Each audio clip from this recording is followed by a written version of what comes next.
as the motherfucking resistance has been busy blocking pipelines all across Turtle Island, from the Keystone XL in the United Snakes to the Northern Gateway and Pacific Trails pipelines in unceded Wet'suwet'en territory. Capitalist oil peddlers have had to find a new way of transporting their precious cargo to refineries and oil ports all across the continent. They have done this by quietly increasing the amount of oil being transported by train. Since 2009, there has been a massive increase of 28,000% in this insane practice, with the Canadian Railway Association estimated that 140,000 carloads of this flammable shit will be hurtling across Canada's railways this year alone. We all saw with the tragedy in Lac-Mégantic earlier this year what can happen if something or someone fucks up. Railway accidents are not uncommon, and so these explosive trains are literally ticking fucking time bombs. To find out more about this explosive issue, I spoke with Mode, an eco-troublemaker from Tachedouil. Hey Mode, how the fuck are you? Doing better. So, give me the lowdown. Why are companies transporting oil on trains? Well, because they just want to extract every piece of tight oil they can as fast as possible, and then they need to export it. And they're stuck because the infrastructure is not following up, and what's already there? Train tracks. They do it because they're desperate. They do it because people are doing such a great job at blockading pipelines. And how widespread is this in Turtle Island?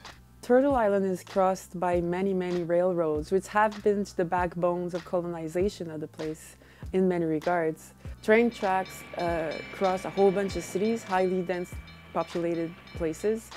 They also cross a whole bunch of indigenous communities. It really, as we've seen in Mégantic, goes right in the heart of downtowns very, very often. Considering also general systems of oppression, it tends to cross poorer neighborhoods. What are the fucking dangers? It can spill. As we've seen, it can explode, and it can do both. It can contaminate rivers all along the way.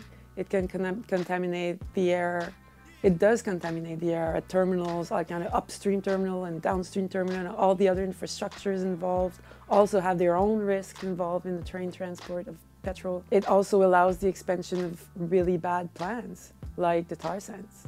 Are they transporting tar sands on these pieces of shit? So in terms of expansion of the tar sands, because they're desperate, they might want to use some trains to carry the shit.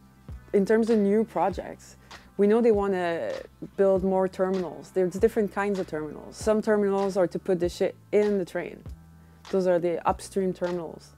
And then those ones, they need to build more because it has to be ideally close to where they did the shit. And then there's the midstream terminals. Those ones can either be like either on side of rivers or it's just not the final destination. And then there's the other terminal where it's for either exportation or refining. So they're building a whole bunch of these kind of infrastructure, and it's really hard to figure out what exactly going to be the route, or it depends which kind of project it is, and they're building a higher capacity than what they might actually be able to use because they have a whole bunch of technical fuck-ups in the operation. Right now, the capacity is much bigger than what they're actually able to use, even though it's already a lot. But by the expansion of the infrastructures, we don't know how much it's going to mean of more petrol on the rails, which is always too much, but we don't exactly know how much. Thanks, Mode.